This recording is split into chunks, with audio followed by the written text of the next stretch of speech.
So, this is Sabrella, and these are going to be my predictions for Danganronpa Bloodbath of Fear. So, I'm going to talk about a bit before this. Spoilers for all Danganronpa games. I assume you wouldn't be here if you hadn't seen any of them, but just in case. Also, spoilers for Super Danganronpa Another 2. I'm probably going to put a warning there, both like visually and also going to say it out loud when I get to that part, but just skip over that part if you don't want spoilers. Watch it if you don't mind them. This is going to be pretty long, I think, because I don't have a script. I just have an outline. And it's also going to get pretty meta. This is not an intuition sheet. This is I went through every audition I could find. I found all auditions except for two. So I'm going to have a lot to say about most characters. This is probably not the audition you're looking for if you want an intuition sheet or you don't want to listen to someone ramble for 8+ minutes. With that, let's get into it. So, we're going to start off strong with who I think the protagonist is going to be. I think the protagonist is going to be Fumiko, is my prediction, the ultimate gamer. And they're in the bottom right corner, the highlighted purple, obviously from the key. And so, off the bat, I think this is because their introduction in the video they had a very protag like pose. Their creator said they are fine with being a protag, but it's not likely, and their preferred role was antag, which I think would be very interesting to have a protagonist character that was designed to be an antagonist. Their original ultimate talent before they were given gamer was question marks, which is a very mysterious aura, like Hajime almost. They seem like a very cold and calculating character, and it'd be very interesting for a character like that to be a protagonist. I also think they're going to survive as well. I don't think they're going to be a protagonist that will die or get switched out for a different protagonist. So, hopefully, I'm right about that. Next is who I think is going to be the antagonist. I think the antagonist is going to be Nishida Kyo, the ultimate genius. And I think this because he's a cold and very intelligent character, kind of like Byakuya, and I think that's why he wouldn't be very liked by the cast. I think he probably wouldn't see this as a game, but he would see it as a challenge because he likes complex puzzles. I also think he's going to be an antagonist that dies. I don't think he's going to survive, but I think he would be a blackened over a victim because he's the ultimate genius, right? I think it would be able to tell if someone was planning to kill him. And also, its like crime would be very well thought out and very interesting to solve. We'd probably need the whole cast to help with this one. Next is my prediction for the main support. I think the main support is going to be Kota Yoshida, the ultimate clockmaker, because the creator put his preferred role as support. And he also seems like a very sweet, kind character who could add a lot of motivation to Clash Trials. Like a more timid Kaito is kind of what I'm imagining. I put him as a survivor because I want a caring support character to live a Danganronpa game. I mean, think about it. The only support that has lived a Danganronpa game was Kyoko. And was Kyoko a openly kind, motivational kind of character? No, she was a character that existed to add intelligence to a trial. She was a character that was meant to feed Makoto the answers, not motivate him. He was the motivation. And I think that a character like Kaido and Chiaki should finally live a game, and I would love it to be Kota. So now, the big bad. Who do I think is going to be the mastermind? Well, looking at this chart and the red circle that just appeared on the screen, Henry Kadokawa, the ultimate prince. And I don't think Henry is going to be the mastermind behind the cult itself, just this game. He's like the one behind the scenes, but not the puppeteer, is what I'm thinking. I think he would have joined the cult for his personal utopia, because that's what the cult grants, because he doesn't like being a prince. The audition for him is literally him screaming, "Stop," like nagging at me about how good it is to be a prince, about all the rules I have to follow.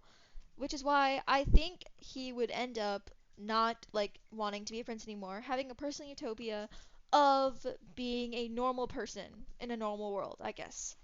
So I think he would agree to be a mastermind and agree to make the game more interesting in exchange for this personal utopia. I want to talk about Han Kutsuki, the ultimate kidnapper, because I don't have a ton to say about them, so I'll put them right after the mastermind since I also predicted they were going to be a cult member. Apparently, this character was made by the creator of this fangan's IRL best friend, so there isn't an audition for them, which means I can't review their personality or like what roles the creator wanted them to have. I don't know what the vision was for this character. They seem like a silly, funny character from their intro, and also the fact they're the ultimate kidnapper. That's just a hilarious talent. So I put them as a cult member because I think they could join for, like, I don't know, maybe not being a kidnapper. That sounds like a terrible talent. Maybe they don't want to be, but who knows. And I also put them as a victim because I think it'd be very interesting for a cult member to be a victim instead of a killer or once a survivor, because it could be a twist at the end of a game. Like, we thought there was one extra cult member, we were suspicious for no reason. Maybe a non-cult member was the blackened, and it's because, well, boom, they were dead the whole time. Or it could be revealed at the end of their personal trial, well, they were a cult member. Maybe a cult member was killed by a non-cult member. That'd be funny, given it'd be a reverse of the normal, what should have happened. So that was just an inspiration flash to hit me, not related to the character, but it'd be cool to see in a game. Alrighty, the next character up is who I think will either be an early victim, like first or second trial, or just the first victim. And that is Asuki Amori, the ultimate medic. And the reason I believe this is because their creator put their preferred role as a side character, a first victim kind of a character. She's a Sayaka Kaede character, where she's bright and lively, and she represents the hope that they can get out of this game before someone dies, before someone becomes a murderer. And then that cold bucket of reality comes crashing down when they're found dead immediately. The next character I'm going to be discussing is Ivana Rudenko, the ultimate Symbolum player. And I think this character is going to be a second or third trial victim. Probably second. Their creator has no list of preferred roles or roles that they want them to be, so I'm going off of intuition and character type. The character archetype that Ivana has is motherly, kind, gentle, caring, and has a motherly character ever survived a Danganronpa game, everyone? No. No, they haven't. It's sad, but it's the truth, which just makes me think she has a second, third trial death kind of feeling. Not first, because she'd have to witness deaths first so she can have her despair moment, because we love tragic characters, guys. But she will die, I think. The next character is a second or third trial potential victim, and that's Kenzo Hazumi, the ultimate model. Um, the preferred role that the creator gave this character was side character, which makes you think early death, is going to be exciting in the class trials, but not extremely important, right? So that's why I think he will be a very early death. I do think he will be a fun character while he's alive, though. The next potential victim I'm going to be talking about is Penelope, the ultimate roller skater. And I think she's going to be a third, fourth kind of a victim. Probably third is what I'm thinking. Thinking of third trial victim. And I actually really enjoy Penelope's character. I think, reading about her, I think she will be a very good member of the cast, which is why it pained me to write that she would die. I think while she's alive, she'd be a potential support character. She'd add a lot to Clash Trials. She'd be a very good motivator, kind of like Kota would be. And I think she'd be a very exciting character even outside of Clash Trials. She just seems lively and fun. But I think she would be a third trial victim because she does have a death flag vibe to me. But I don't think she'll be an early death, and she doesn't really feel like a late death. All late deaths have this kind of emotional vibe to them. Like, for example, Mew and Gonta and Kaito and Kokichi and Danganronpa V3 and like Chiaki and Nagito in Super Danganronpa and Sakura in the original game. So I feel like they have a more emotional depth for later characters, and maybe Penelope will have that. but I don't, she's not really giving me that feeling. And here we come to the personal saddest victim that I put down. My own character, Katashi Ryotaro. My character, my little blonde ice skater boy, the ultimate ice skater, was accepted, and I'm so happy he got in. His redesign is amazing, but I do think he's going to die. I put him as not a traitor character. He's not a member of the cult, he's not the mastermind, which means he's probably going to be a victim because he's not really a blackened character unless he like it's an accident, and I just feel like there are other surviving characters. So I put him as a victim. He gives me fourth, third trial victim feeling because I think the best way for him to be a victim is because doesn't really have very many emotional connections. I think it'd be best if he gets betrayed by someone he cares about because that'd be very, very tragic on both sides, especially since the character that I picked as a blackened that would I think would go most along with him would be the ultimate crime scene cleaner, Rune's Flare, and I'll get into why I think he'd be a good fourth trial murderer in a bit when it's his turn. But otherwise, I put Katashi as a bit of a support character as well because he's an intelligent character, and I think he could add a bit to class trials that he's alive in before he gets tragically murdered, probably in the fourth trial. The final character that I put down as a potential victim is Suru. They're the last of the two characters I couldn't find an addition for, which means I know nothing about them. I only have their introduction to go off of, and it's not a ton. I don't even know their pronouns, which is why I just put them as a victim. On to the first of our potential blackened is going to be a duo between Kailas and Kiko, who are both the ultimate singer and are twins. And this is where we're getting into Super Danganronpa another 2 spoilers, which is an amazing fangan. If you haven't seen it already, go watch it. It's on YouTube, the translation of it, and it's great. The reason I'm bringing Super Danganronpa another 2 into this is very, very meta. The creator of these two has a Kanade profile picture, which if you don't know Super Danganronpa another 2 and you don't mind spoilers, Kanade is basically like the twin of Hibiki, I think her name was, and Kanade is absolutely obsessed with her sister. She murders to make sure that her sister is alone and can only depend on her, and she tries to plan a double blackened murder so that they can both escape off this island. She traumatized Hibiki so much that Hibiki is basically brainwashed by her. And the characters, these two, Kailas and Kiko, are obviously inspired by those two twins, which makes me believe a darker undertone, especially since Kailas has the fact that she's obsessed with her sister under it, and Kiko doesn't actually like Kailas that much, according to their bios. Which is already interesting. Hibiki did like Kanade. Hibiki didn't even know Kanade was bad until the end of their class trial, and that like she learned she was about to get executed, and she didn't learn the extent of how awful Kanade was ever. So Kiko already has an advanced sense of what's good and bad, which makes them kind of interesting in the long run. So I put them both down as cult members because I think Kailas would drag Keiko into it. I think their personal utopias would be extremely different. Kailas would be a world where only she and Kiko exist and nobody else does, so she can be alone with the person she cares for forever. But I think Kiko's utopia would be that Kailas isn't there, that Kailas is gone because she doesn't like Kailas that much.